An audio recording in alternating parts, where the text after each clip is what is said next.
Hi there, and welcome to the latest episode of SketchPod. The 14th episode, in fact.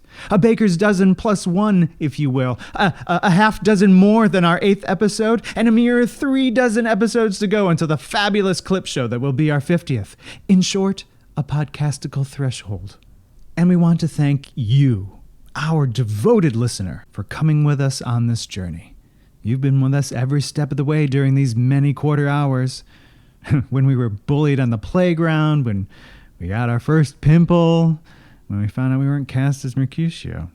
You were always there to hold our hand and to remind us that things were far worse for many other people.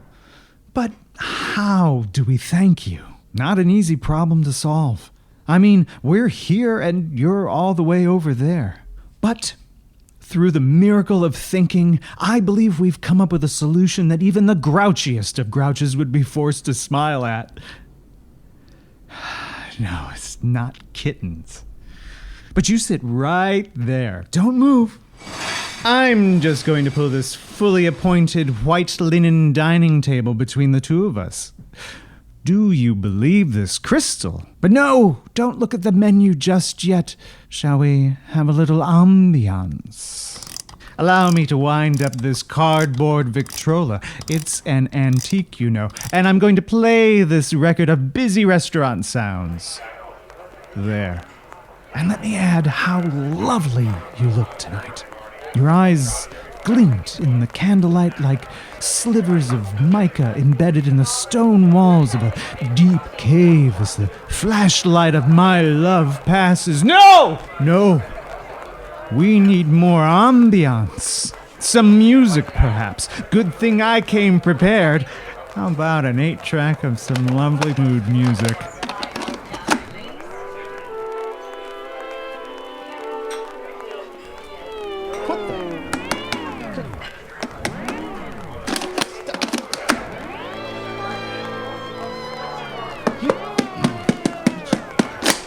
This morning? No! Bring the ambiance! Will you please excuse me for just a moment? Why don't you peruse that lovely wine list? See if there's anything that tickles your fancy.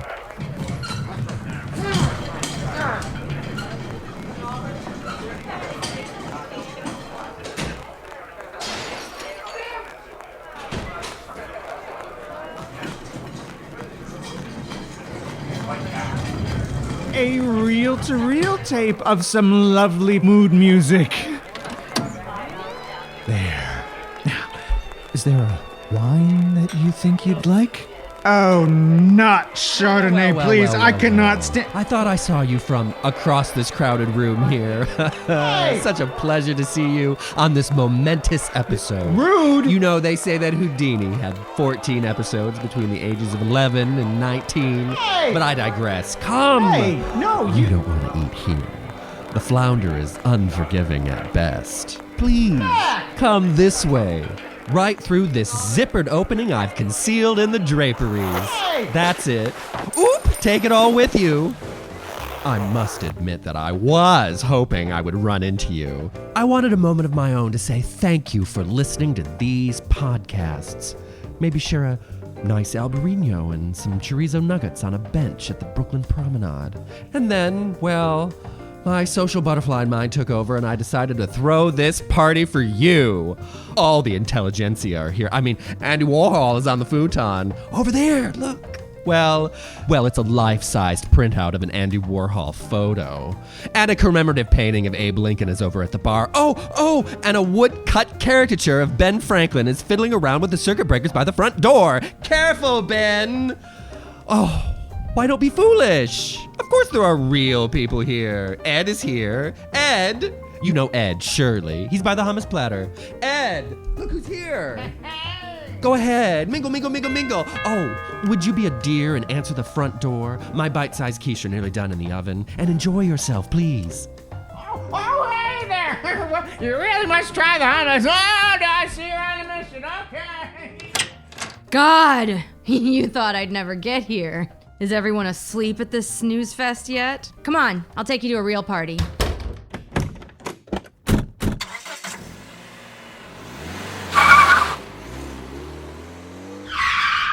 We're here!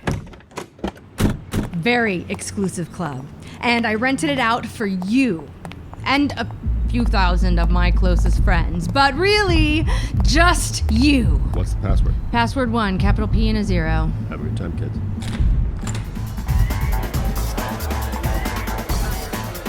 Don't you love it? This music really moves me! Check out those ice sculptures. It's the cast of It's a Living. Oh, and here's a hint. Cheryl Lee Ralph's tap is the premium vodka. Cool?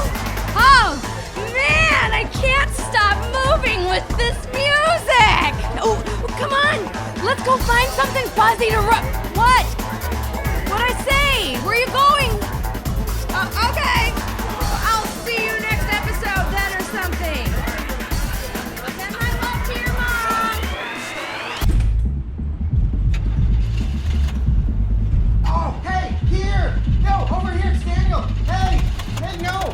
No, I know it's Pushy's car, but she's got 7. Get in! I'm sorry it took me so long to find you, but I had no idea where you went. And how did you get all the way to Philadelphia so quickly? Mysteries. Well, you're safe now. And we got about a 3-hour drive back to the restaurant that I created for you. And I doubt they're gonna keep the flounder warm until we get there. Why don't you find something on the radio to bolster us on our journey all the way back there?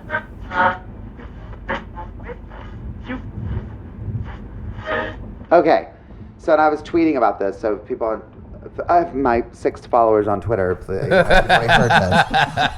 Okay, so I was at Robex Juice. Do you guys have that here? It's like sort of like Jamba Juice. It's like I've heard of it. Yeah. It's not like a really high end juicery where they really juice. It's like basically like sugar and yogurt store, and you go there. I mean, it's it's just like it's like a Starbucks. It's like a chain, and they have all the smoothies and it's fresh fruit and whatever. I walk in and I instantly hated this woman because she was standing. So where the counter. It's like you can imagine if you've ever been to a store that sells anything via counter. You stand where the customers stand in a line, and there's the counter and the register, and then the employees stand facing you, and then on the other side they're making smoothies facing you, and there's a divide. She was standing in the alley, like between the two places, next to the cash register, like looking over the cashier's shoulder with her bag, and she was in yoga pants, and I swear to God she was wearing a shirt that said Karma. And if it was like, if that was in a movie, I wouldn't have believed it. You know what I mean? It was like, that's so on the nose. It was like, let's dress the awful woman in a shirt that says Karma and yoga pants and make her an LA stereotype. I don't buy it. But it was happening in front of me, for real. So she had ordered and she just went behind the corner? She was in the middle of ordering, but she was looking on the register like she didn't need to. You could tell play by the rules. You could tell. I said wheatgrass. Wheatgrass. I wanted wheatgrass. You didn't hear me. Apple. And also, she was maybe 45, if that old. So she's not like so removed from like how things work. And so she's standing with this like schlinky, awful bag. And like standing over and ordering with all this stuff, and I was just like already I was like, I hate this woman. Like, why doesn't she doesn't behave like a customer? She's just stand in line. So then she's digging through her bag after she orders some bullshit drink and pulls out her checkbook. Get out to write a check. And they were like, I'm sorry, we don't take checks here. She was like, you don't take checks? Really? She was like, this is good. I promise it's good. Oh, no, not good. I was like, it's not good because it's not 1984. The kids working there probably don't even know how they even process the kids check. don't know what checks are. The high school kids were just, and they were so nice to this woman, letting her do. She was screaming at them for not taking checks and promising that her check was good. Like that was the issue. Oh, if yours is good, we'll just scan it through this check reader that we have here.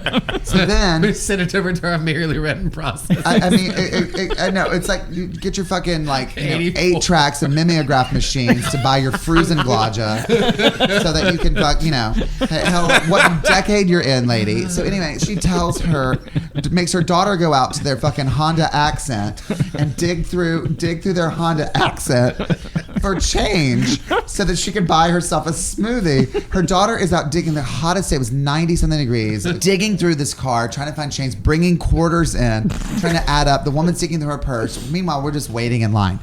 Then God. She screams at the people. She goes, "Put my drink on hold." She's like, "Don't start making it. I don't want it to melt." And I'm like, they're not, like, they haven't made anything yet. You haven't paid for it. Then she's calling her bank. She's on the phone with her bank. She's like, "Can I call my number in? I don't have my card on me." This is nothing about, like, women. This is a woman thing. I'm going to point to women. I don't know any man that doesn't travel without his credit card on him at all times. It's like, why did you leave? You're in a different purse. You're leaving a different thing. Making life so difficult. They do it all the time. I'm like, why? But she didn't grab her credit card, but she grabbed her checkbook. She grabbed her checkbook. And a giant purse without a single solitary payment option in it. Well, do you know what it's like to get up in the morning? And, I have no idea what it's like for these women. I clearly have no idea what their journey it takes for them to just to wake up.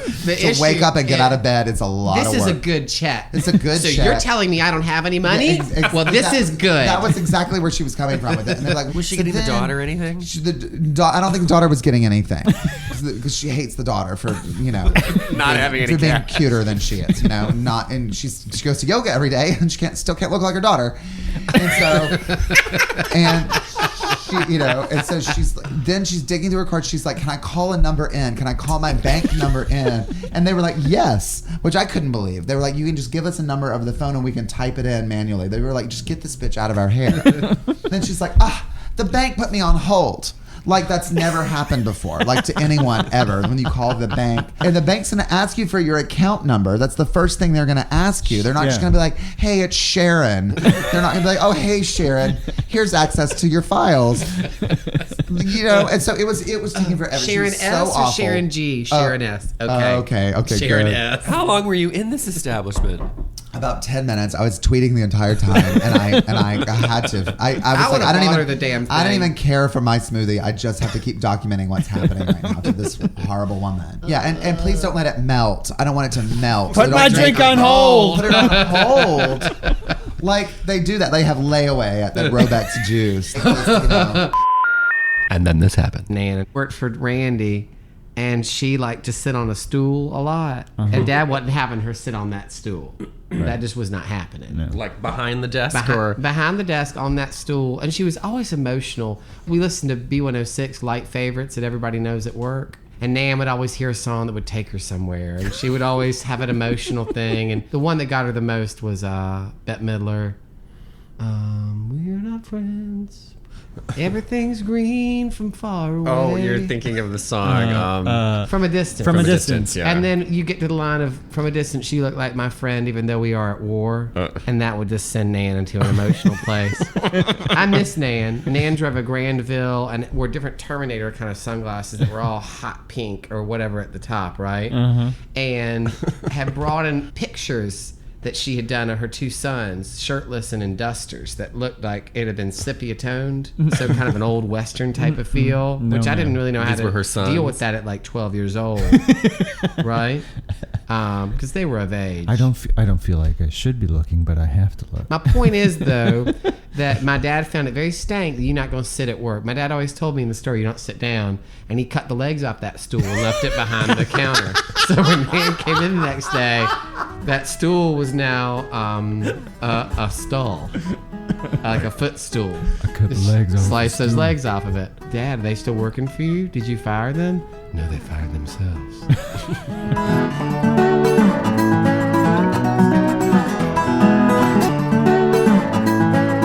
Sketchpod was produced in Brooklyn, New York by Grumpy Films Inc. and featured Pushy Muldowney, Grady Dennis, Jason Jude Hill, and Daniel Sears, with very special guest star Drew Droege.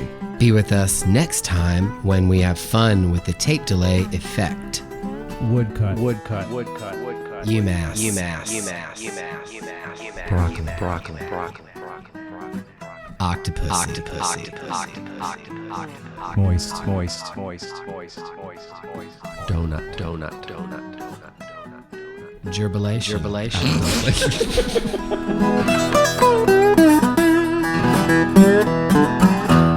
A reel-to-reel tape of some lovely piano mute. Damn it!